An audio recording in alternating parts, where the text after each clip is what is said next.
You're standing in a crowded room, music playing, glasses clinking, 40 people, maybe more, laughing around you, and somehow, in the middle of all that noise, you feel completely alone.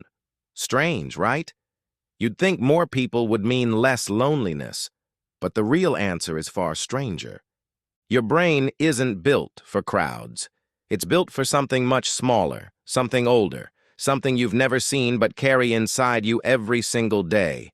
Go back 200,000 years. Your ancestors didn't live in cities. They didn't scroll through hundreds of faces a day. They lived in small bands, 20 people, maybe 50 on a good year. Everyone knew everyone. Every face had a name, a history, a place in the group. Survival depended on it. The anthropologist Robin Dunbar spent years studying primate brains and human social groups. He found something remarkable. The size of a primate's neocortex, the part of the brain responsible for complex thought, correlates directly with the size of the social group it can maintain. For humans, that number lands around 150. Not 2,000 followers, not a room full of strangers. 150 people. That's the ceiling. That's what your brain evolved to hold. Anything past that number stops feeling like connection. It starts feeling like noise. So when you walk into a party of 80 strangers, your brain doesn't register community. It registers chaos. Too many unfamiliar faces. Too many voices competing for meaning your ancestors never had to process. Your nervous system reads it as a kind of low-grade threat, not danger exactly, but unfamiliarity. And unfamiliarity, to your ancient brain, has never meant safety. Here's where it gets stranger. Loneliness isn't just an emotion, it's a biological alarm. The psychologist John Cacioppo, who spent decades researching social isolation at the University of Chicago, described loneliness as functioning exactly like hunger or thirst, a signal, a warning. When you're hungry, your body is telling you to find food. When you're lonely, your body is telling you to find your tribe. Not just any tribe, your tribe. The people who actually know you. Cacioppo's research found something else. Something almost poetic in its cruelty. Loneliness doesn't just feel bad. It changes your body at a cellular level. Chronic loneliness raises cortisol. It disrupts sleep. It weakens immune response. Isolated humans show inflammation patterns similar to people under constant physical stress. Your body cannot tell the difference between social exclusion and physical danger.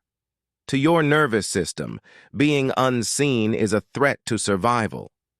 Why would evolution build something so punishing? Because for most of human history, isolation actually was a death sentence. A human alone on the savannah, cut off from the group, had almost no chance against predators, no ability to share food during famine, no one to help raise children or defend against rival bands. The tribe wasn't a nice-to-have. It was the entire survival strategy of your species. Loneliness evolved as pain specifically because connection was, quite literally, life or death. So your brain still runs that same ancient program, even now, even in a room full of people, even in a city of 10 million.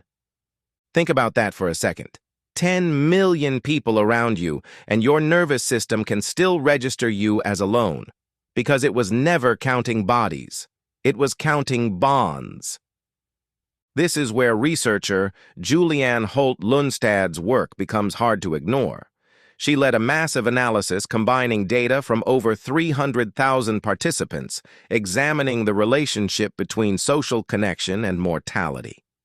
Her findings were staggering. Weak social ties increased risk of early death by a margin comparable to smoking 15 cigarettes a day. Not weak physical health, not poor diet, loneliness.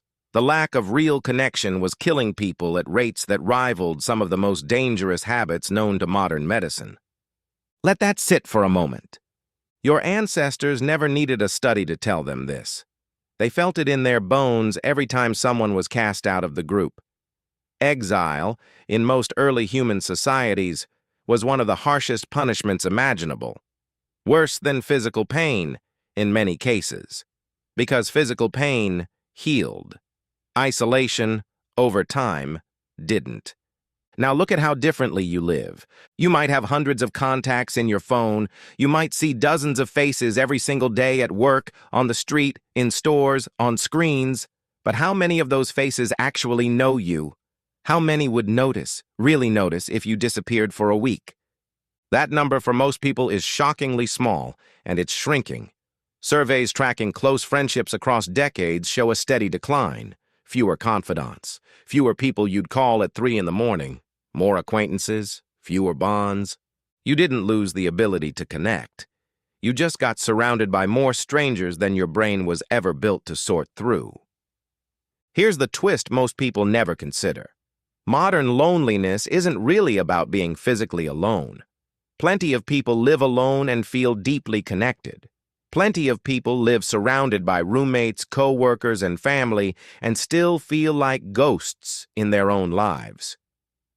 What matters isn't proximity, it's recognition, being known, being seen for who you actually are, not just acknowledged as a face in a crowd. Your ancestors had that built in. Small groups meant everyone was known by default. You didn't have to fight for recognition. It was structurally impossible to be a stranger in your own tribe. You don't have that luxury anymore. Recognition today has to be built on purpose. It has to be chosen, maintained, protected. And in a world engineered for scale, for more followers, more contacts, more surface-level interaction, that kind of deep recognition has quietly become rare. So the next time you feel that strange ache in a crowded room, understand what's actually happening. You are not broken. You are not antisocial. You are not failing at being human. Your nervous system is running code written over hundreds of thousands of years, code that never anticipated stadiums, cities, or group chats with 300 people in them. It's still looking for the same thing it always looked for: a small circle. A handful of people who actually know your name, your history, your fears, your face when you stop performing. That ache isn't a malfunction. It's a message. It's the oldest part of your brain reminding you that connection was never supposed to be measured in numbers. It was supposed to be measured in depth. You're standing in a crowded room, music playing, glasses clinking, 40 people, maybe more, laughing around you. And for the first time, you understand exactly why you feel alone. Not because something is wrong with you, but because somewhere inside you, a version of yourself, 200,000 years old, is still searching the room for someone who actually knows your name.